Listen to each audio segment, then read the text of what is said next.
90 के दशक की एक हसीन अदाकारा और नृत्यांगना जिनकी खूबसूरती उस दौर के लौंडों के दिल में हलचल मचा देती थी,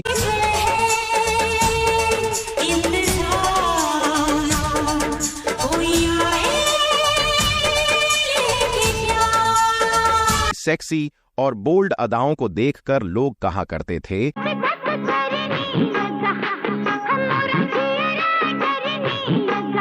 लेकिन क्या आप जानते हैं कि एक हमसफर पाने के लिए इन्होंने 5 मर्दों से संबंध बनाए? और क्या आप मानेंगे कि पैसों के लालच में इन्होंने खुद से दोगुनी उम्र एक नामी अभिनेता के साथ जमकर बोल्ड सीन किया? ये सब क्या देखना पड़ रहा है? अच्छा है मैं अंधा हूं। वो अभिनेता इन्हें घंटों तक दबोचता रहा और ये अभिनेत्री गिड़गिड़ाती रही। बाद में मेकअप रूम में जाकर खूब रोई और कसम खा ली कि उस अभिनेता के साथ फिल्मों में काम नहीं करेगी। तो कौन है वो एक्टर जिसने माधुरी दीक्षित की हालत खराब कर दी थी? और क्या है धक धक गर्ल की कंट्रोवर्शियल लाइफ स्टोरी बताएंगे मजाकिया अंदाज में। और भी बहुत कुछ। माधुरी दीक्षित का जन्म 15 मई 1985 को मुंबई में हुआ था। माधुरी दीक्षित की मां लता दीक्षित और पिता शंकर दीक्षित है। माधुरी की बचपन से ही चाहत थी कि वो डॉक्टर बने, लेकिन किस्मत में तो अभिनेत्री बनना लिखा था।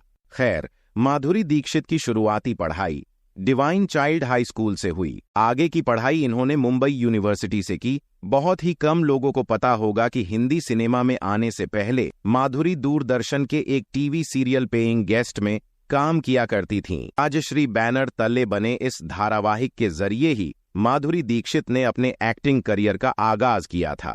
इस टीवी में ही उन्होंने अपने एक्टिंग के हुनर की एक झलक दिखाई। पेइंग गेस्ट के पहले एपिसोड में माधुरी दीक्षित दिखाई गई थीं और उन्होंने नीना नाम की एक लड़की की भूमिका को अदा किया था। सिल्वर स्क्रीन पर माधुरी दीक्षित ने साल 1984 में आई फिल्म अबोध के जरिए सिनेमा जगत में कदम रखा था। इस फिल्म में वह बंगाली फिल्म सुपरस्टार तपस पाल के अपोजिट दिखाई दी। उस वक्त माधुरी की उम्र महज 17 साल की थी। हालांकि ये फिल्म कुछ खास चल नहीं पाई थी। उनके शुरुआती करियर में कई ऐसी फिल्में आईं जो कि असफल रहीं। उन्हें हिंदी सिनेमा में पहचान फिल्म तेजाब से मिली। इस फिल्म में उन्होंने बेहतरीन एक्टिंग की थी, जिसके लिए उन्हें फिल्म फेयर पुरस्कार का पहला नॉमिनेशन मिला था। इस फिल्म का गाना 1 2 3 एक आइकॉनिक गाना माना जाता है। इस फिल्म के सफल होने के बाद उन्होंने कभी भी पीछे मुड़कर नहीं देखा और इसके बाद बैक टू बैक उन्होंने कई हिट फिल्में दी, जिनमें तेजाब, राम लखन,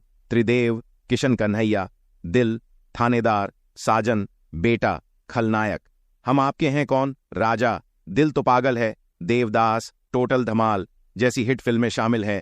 माधुरी दीक्षित ने उस दौर के कई स्टार्स के संग फिल्मी पर्दे पर रोमांस किया, जिनमें अनिल कपूर, संजय कपूर, संजय दत्त, अजय देवगन, अक्षय कुमार, जैकी श्रॉफ, मिथुन दा, विनोद खन्ना, गोविंदा, सलमान खान, शाहरुख खान, आमिर खान जैसे कई एक्टर के साथ फिल्में की।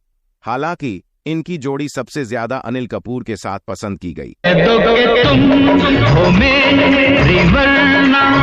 जीना नहीं मुझे है मरना। दोनों ने करीब 18 फिल्मों में साथ काम किया। अब बात करते हैं इनकी कंट्रोवर्सी लाइफ की। ये बात साल 1988 की है, जब अभिनेता फिरोज खान माधुरी दीक्षित और विनोद खन्ना को लेकर फिल्म दयावान बना रहे थे। फिल्म दयावान में माधुरी दीक्षित और विनोद खन्ना की जोड़ी को काफी पसंद किया गया था।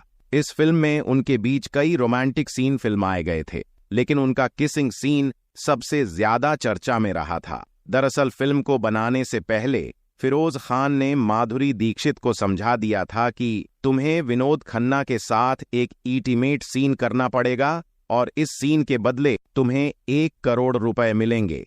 पैसों के लालच में आकर माधुरी दीक्षित वो सीन करने के लिए राजी हो गई। फिल्म के सीन में विनोद खन्ना को माधुरी दीक्षित को किस करना था। दोनों के बीच ये किस सीन थोड़ा लंबा था। ऐसे में विनोद खन्ना उस सीन में इनता ज्यादा खो गए कि उन्हें होश ही नहीं रहा। वो इस कदर बेकाबू हो गए कि उन्होंने माधुरी के होंठ ही काट लिए थे। माधुरी दीक्षित खुद को विनोद के चंगुल से छुड़वाना चाहती थी, लेकिन विनोद खन्ना तो माधुरी दीक्षित के होठों की नरमी चुराने में व्यस्त थे।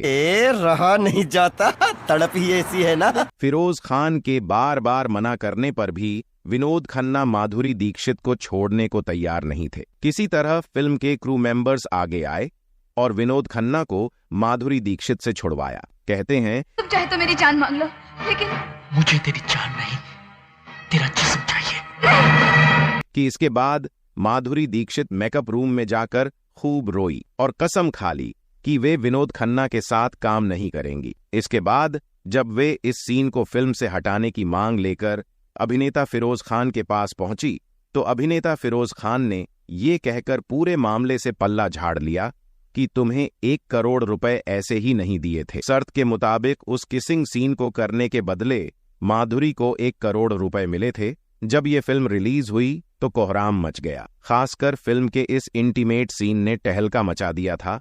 उस एक बोल्ड सीन ने इन्हें रातों रात बॉलीवुड की टॉप अभिनेत्री की लिस्ट में लाकर खड़ा कर दिया। लेकिन इस सीन को करने पर माधुरी दीक्षित पानी पानी हो गई थी।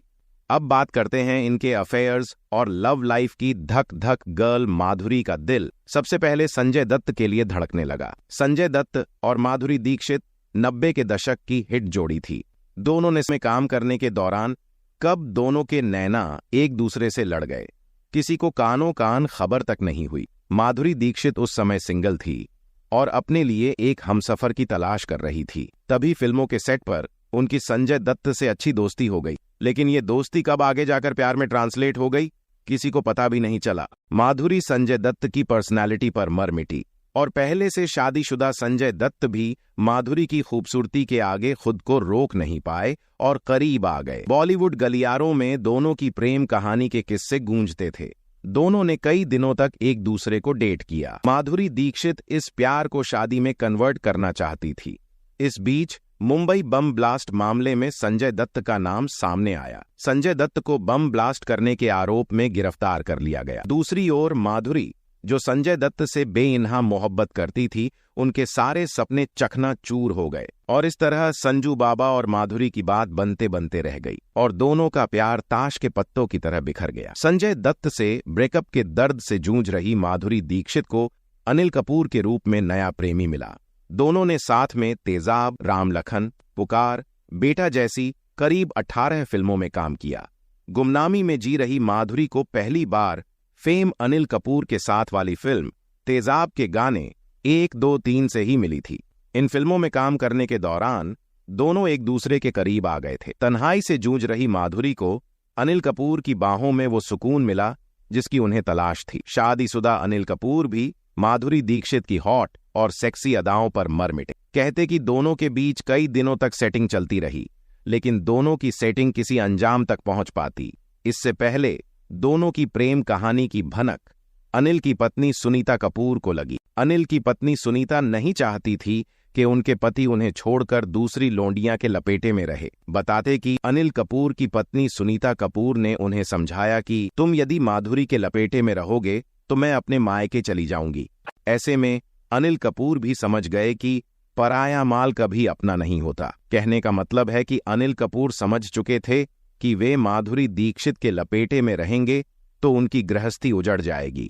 अनिल कपूर अब माधुरी दीक्षित से दूर रहने लगे तो माधुरी समझ गई कि अब अनिल के साथ उनकी दाल नहीं गलने वाली। साल 2000 में आई फिल्म पुकार के बाद दोनों ने 18 सालों तक साथ में काम नहीं किया था। आखिरी बार ये जोड़ी फिल्म टोटल धमाल मैं नजर आई थी। आपको ये जानकर हैरानी होगी कि धक धक गर्ल का दिल एक्टर्स ही नहीं बल्कि क्रिकेटर के लिए धड़कता था। माधुरी की लाइफ में आने वालों की लिस्ट में क्रिकेटर अजय जडेजा का भी नाम शामिल है। दोनों एक एड शूट के दौरान मिले थे। उस वक्त दोनों का करियर पीक पर था। दोनों की डेटिंग की खबरों के बीच अजय का नाम 1999 में मैच फिक्सिंग में आ गया। एक तरफ क्रिकेटर का करियर खत्म हुआ तो वहीं दूसरी ओर माधुरी ने भी उनसे मुंह मोड़ लिया और अजय जडेजा से कह दिया, तू अपना करियर बना, मैं नया बॉयफ्रेंड बनाती हूं। और इसी वजह से दोनों का परवान चढ़ता प्यार कांच के टुकड़ों की तरह बिखर गया। माधुरी दीक्षित के अफेयर की लिस्ट में मिथुन दा का नाम भी शामिल है। बताते हैं कि फिल्म प्रेम प्रतिज्ञा में काम करने के दौरान दोनों के बीच नजदीकियां बढ़ी थीं, लेकिन मिथुन दा पहले से शादीशुदा थे, जिस वजह से इनका प्यार उड़ान नहीं भर सका और दोनों ने अलग होने का फैसला कर लिया। मिथुन दा के अलावा नाना पाटेकर के साथ भी माधुरी दीक्षित का प्यार वाला चक्कर चला था। कहते हैं रियल लाइफ के साथ साथ दोनों रियल लाइफ में एक दूसरे को दिल दे बैठे। उस समय नाना पाटेकर शादीशुदा थे, लेकिन वे अपनी धर्मपत्नी से अलग रह रहे थे। दोनों की प्रेम कहानी कई दिनों तक चली, लेकिन नाना पहले से मैरिड थे। इस वजह से माधुरी दीक्षित नाना पाटेकर का घर नहीं उजाड़ना चाहती थी, जिस उन्होंने नाना पाटेकर से दूरी बनाना बेहतर समझा और इस तरह दोनों की लव स्टोरी द एंड हो गई। इन अभिनेताओं से संबंध बनाने के बाद माधुरी दीक्षित घर बसाना चाहती थी।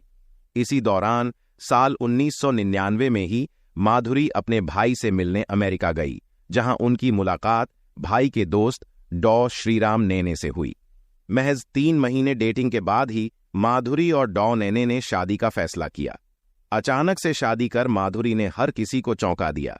शादी के बाद भारत वापस आकर पहले तो माधुरी ने अपने सारे अधूरे प्रोजेक्ट को पूरा किया और फिर फिल्मी दुनिया को छोड़ अमेरिका शिफ्ट हो गई। 12 साल बाद माधुरी पूरे परिवार के साथ मुंबई लौट आईं और एक बार फिर से फिल्मों से जुड़ चुकी हैं। माधुरी और डॉ नेने के 2 बेटे भी हैं। आज माधुरी दीक्षित अपने परिवार के साथ खुशहाल जीवन जी रही है। आप माधुरी दीक्षित के बारे में क्या कहना चाहेंगे? कमेंट सेक्शन में जरूर बताइएगा और ऐसे ही फिल्मी बातों से जुड़े रहने के लिए शेयर, सब्सक्राइब एंड लाइक। मिलते हैं नेक्स्ट वीडियो में।